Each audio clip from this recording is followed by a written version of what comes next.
14-year-old Catherine Lyon and her sister, 12-year-old Sheila Lyon, lived in Kensington, Maryland in 1975. They lived with their parents, John and Mary, as well as their older brother, Jay. On March 25, 1975, Sheila and Catherine left their home between 11 a.m. and noon. Their mother instructed them to get back home by 4 p.m. They were heading to see the Easter exhibits in the Westfield Wheaton Plaza shopping mall, which was located about half a mile from their home. It was their spring break, so they planned on enjoying a day out, even having lunch at a pizzeria within the mall called the Orange Bowl. By 7 p.m., the Lyon sisters had still not returned home. Their parents then called police to report them missing. The extensive search and investigations for Sheila and Catherine revealed nothing about the location of the girls, but thanks to witness statements, it did help the police set up a timeline that they felt was accurate. At 1 p.m., a neighborhood boy saw the sisters outside the Orange Bowl. They were speaking to an unidentified man. At about 2 p.m., their elder brother Jay also noticed them at the pizzeria, alone and enjoying their meal. A friend of theirs then saw the girls walking westward down a street near the mall somewhere between 2:30 and 3 p.m. It was the direct route to their home. That was the last time Sheila and Catherine Lyon were seen alive. The neighborhood boy who recalled seeing Sheila and Catherine talking to someone outside the Orange Bowl described the unidentified man to be about 6 feet tall, 50 to 60 years old, and wearing a brown suit. He said that the man was carrying a briefcase with a tape recorder inside. The man was demonstrating a type of audio cassette player to the teens and children gathered near him, which included the Lyon sisters. 2 composite sketches of him were created and released to the public, and several other witnesses came forward to declare that they had seen him in the mall that day. A girl around Sheila and Catherine's age then talked to the detectives and gave them a completely new possible suspect. She described how the young girls had confronted a man who had been staring so intently at them that it made them uncomfortable enough to act. He was described as a white male, 5 foot 11 inches tall and weighing roughly 140 pounds. It was believed he was in his late teens or early 20s. He had acne on his face and scars on his left cheekbone.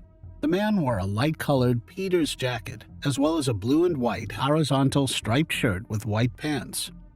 The Lyon sisters' disappearance shattered the sense of security in Kensington, Maryland, rattling parents to the point where they no longer let their children play outside or walk to Wheaton Plaza.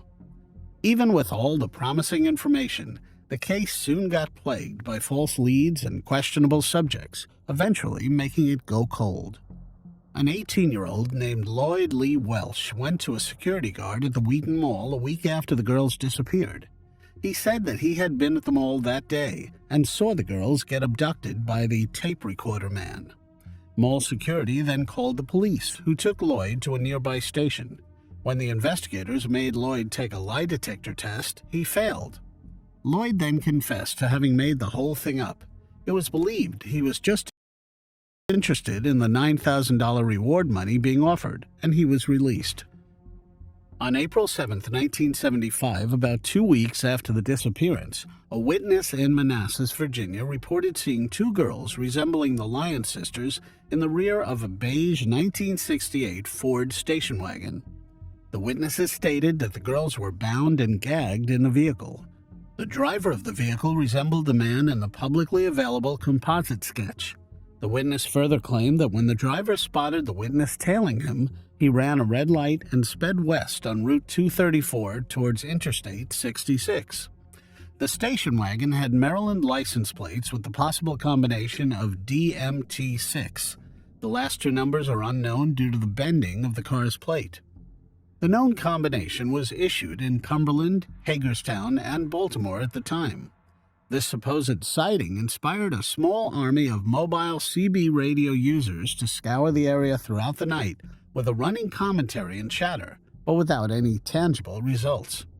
A search for matching plate numbers failed to produce any information. Although this witness's report was at first treated as credible, and a media firestorm erupted because of it, it was later deemed questionable by police. The disappearance granted calls from psychics, extortionists, and attention seekers. Several phone calls from people claiming to be holding the girls for ransom were made to the Lyon family in the immediate aftermath of their disappearance. One began with an anonymous mail on April 4, 1975, and demanded that John Lyon leave a briefcase with $10,000 inside an Annapolis courthouse restroom. John Lyon left $101 in the briefcase, as directed by law enforcement officials. It was just enough to make the crime a felony, but the briefcase was never claimed. The same anonymous person called John later and said there were too many police officers around the courthouse and he could not retrieve the ransom. John said he would have to hear the girls' voices before he could do anything else. The caller never made contact again. There were suspects, but nothing that linked them to the crime, one being Fred Howard Coffey.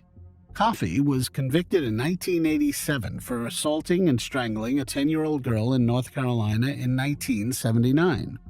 Authorities learned that he interviewed for a job and was subsequently employed in Silver Spring, Maryland, 6 days after the Lyon sisters vanished. This is a short distance from Wheaton Plaza. Investigators were unable to determine if Coffey was connected to the case, and he was never charged in the disappearances. Raymond Rudolph Molesky Sr., a resident of Suitland, Maryland, at the time of the disappearance, took the lives of both his wife and teenage son in November 1977. He was convicted and sentenced to 40 years in prison. Based on both prison informants' tips and Molesky's own claims to know something about the case, which he offered to share more fully in exchange for more favorable prison conditions, authorities searched his former residence in April 1982. No evidence was discovered. Raymond Rudolph Molesky passed away in prison in 2004. Police interviewed countless witnesses and followed hundreds of tips. Every stand of woods or weeds were searched. Storm sewers were explored, as was every vacant house for miles. The residents of a nearby nursing home were interviewed one by one. Scuba divers groped through mud at the bottom of ponds. Nothing was found. Nothing came of anything the police did. The case haunted the Montgomery County Police Department. Generations of detectives had come and gone, and many had taken a crack at it. Periodically, a new team would start over, combing through the many boxes of yellowing evidence, hoping to find something missed. In 2012, the Montgomery County Police Department decided to make one final push to solve the Lyon sisters' mystery. Their approach was to act as if a call had just come in for the two missing girls and to scour the boxes of case records as if starting from scratch. One of the most intriguing finds early on was a brief report written by investigators a week after the disappearances. The report was about 18-year-old Lloyd Lee Welsh that falsely claimed to see the tape recorder man abduct the sisters. The detectives newly plowing the case learned that Lloyd Welsh went on to compile an extensive criminal record. His record includes an arrest in 1977 in Montgomery County for breaking into a house 8 blocks from Wheaton Plaza Mall and stealing $580 worth of jewelry. The burglary case yielded a mugshot, which bore a striking resemblance to a composite sketch drawn in 1975 of the man at the mall who stared at the Lyon girls so long that they confronted him. The newly assigned detectives learned Welsh was imprisoned in Delaware after being convicted of assaulting a 10-year-old girl in that state in 1998. Detectives drove to see him, not sure what to expect. Would he even want to talk to them? It turns out he did. Welsh talked and talked for 8 hours. It was on October 16, 2013, that Detective Dave Davis traveled with Montgomery Deputy State's Attorney Pete Feeney to Dover, Delaware, to interview Welsh. He acknowledged he was at the mall the day the Lyon sisters were reported missing, but said he had no involvement in their disappearance. The investigators continued trying to uncover as much as they could about Welsh. They learned that his mother lost her life when the car driven by his drunken father, Lee, crashed. Lloyd Welsh was a passenger. He was placed in foster homes, but ran away to live on the streets instead, where he did whatever he wanted to. As an adult, he traveled around the country, sometimes hitchhiking, and at one point started a landscaping business in South Carolina. In that state, he was also convicted of assaulting a 10-year-old, just like in Delaware. As the detectives gathered Welsh's history, they repeatedly returned to interview him in Delaware. In subsequent interviews, Welsh lied elaborately and repeatedly about his connection to the Lyon case. He eventually admitted that he had helped kidnap the girls, but insisted that the crime had been planned and carried out by others in his family. He would talk for hours, shifting his story and offering names of relatives he said he had seen abduct the Lyon girls and hold them captive. In the summer of 2014, investigators began an extensive probe of the entire Welsh clan. What the detectives found shocked them. The clan had two branches, one in Hyattsville, Maryland, and the other 5 hours southwest on a secluded hilltop in Thaxton, Virginia. It was a place locals called Taylor's Mountain. Here, the family's Appalachian roots were still in existence, even though some members had gradually moved into more modern communities in and around Bedford, the nearest town. The family's mountain hollow ways, a suspicion of outsiders, an unruly contempt for authority of any kind, stubborn poverty, a knee-jerk resort to violence, set it perpetually at odds with mainstream suburbia.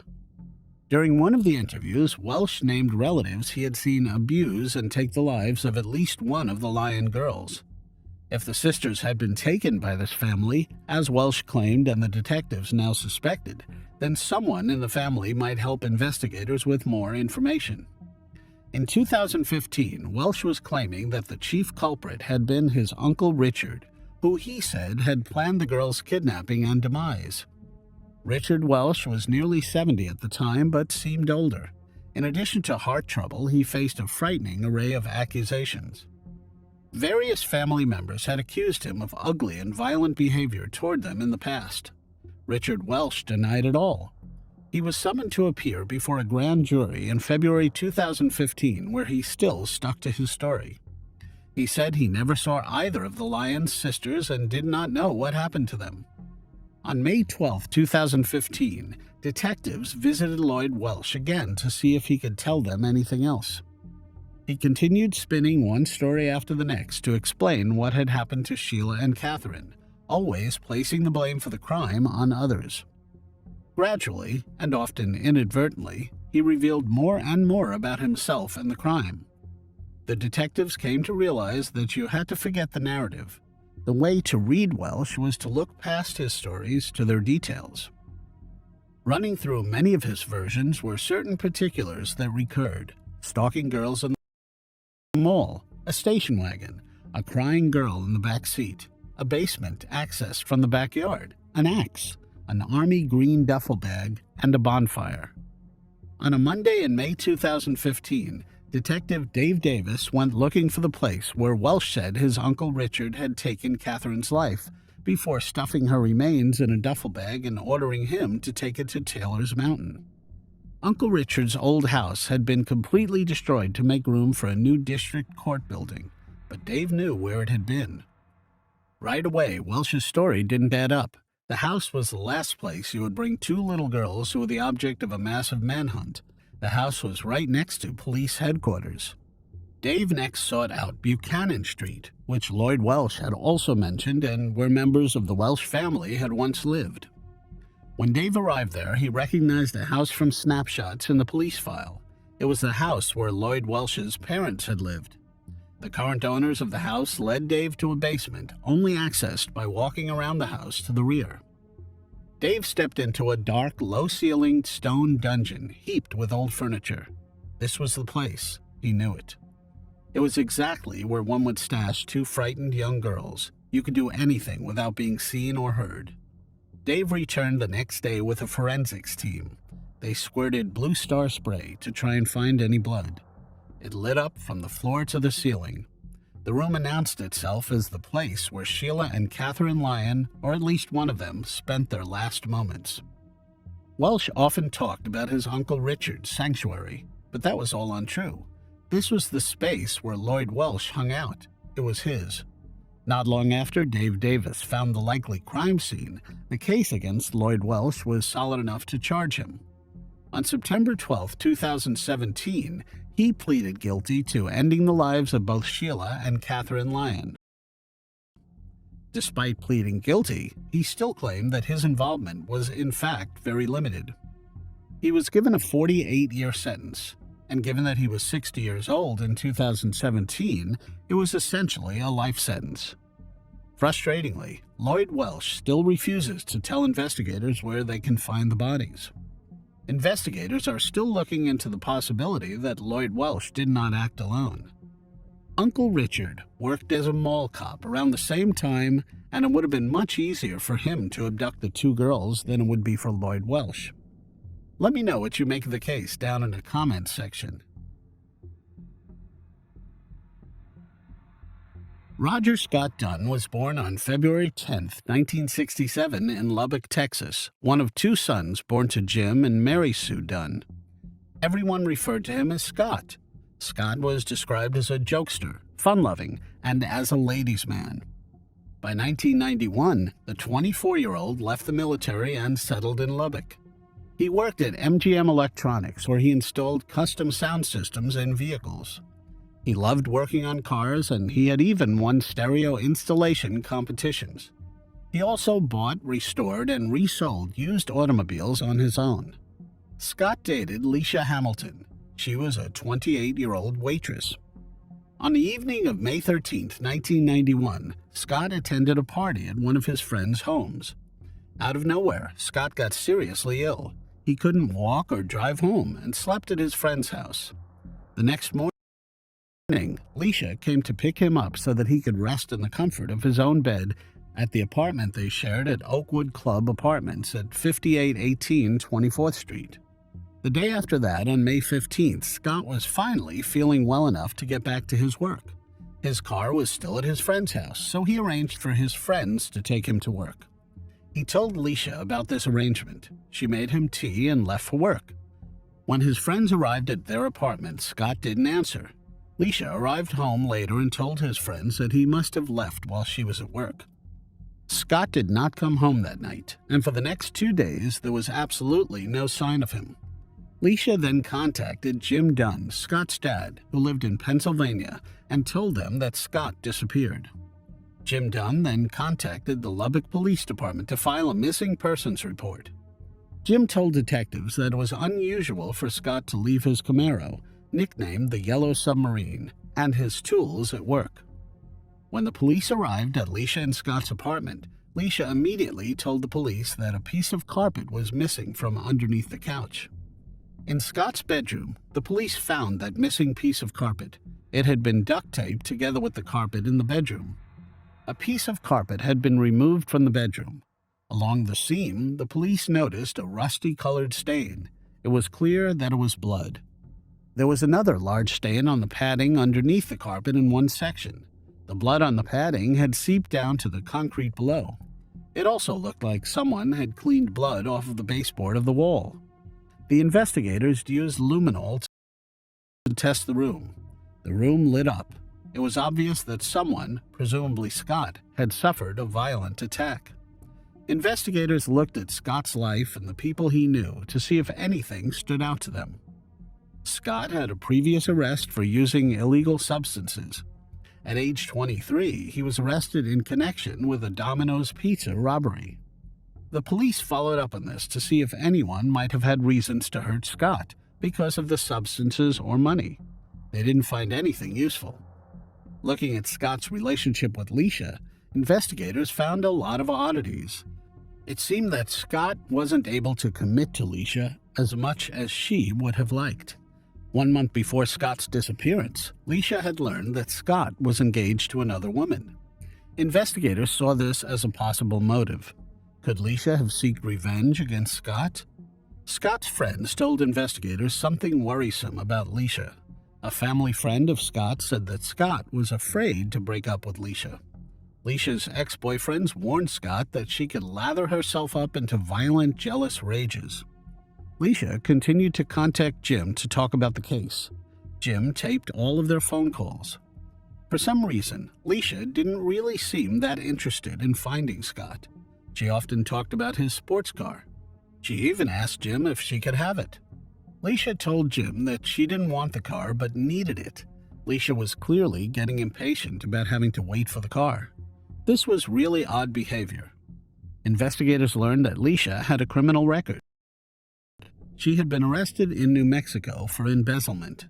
Investigators continued looking into the possibility that she was responsible, but then she actually came up with the first suspect. Leisha told Jim that she believed a man named Tim Smith was involved in Scott's disappearance. Tim lived near Scott and Leisha and became infatuated with her. The police went to speak to Tim at his apartment and saw that he was packing up to move. Tim willingly let the police search his apartment. When the police walked back out to the room where Tim was standing, they discovered that Tim had moved a roll of duct tape that was on his bookshelf. Tim claimed he didn't move anything, but the police found it hidden behind some books. The tape was sent in for forensic testing. Using infrared lights to look at different wavelengths and components of the tape, the results were that the tape from Tim's apartment were consistent with the tape used on the carpet in Scott's bedroom. On the side of the tape, triangular green carpet fibers were found, which were the same color as the carpet in Scott's bedroom. Unfortunately, without a body, there wasn't much else investigators could do, and the case went cold. Jim got impatient and set out to find answers himself. He met with a group called the Vidocq Society. It's a group of 82 international forensic experts. The group is a members-only group that meets in Philadelphia to try to solve unsolved crimes. Jim met with Richard Walter, a co-founder of the group, to go over the case of his son.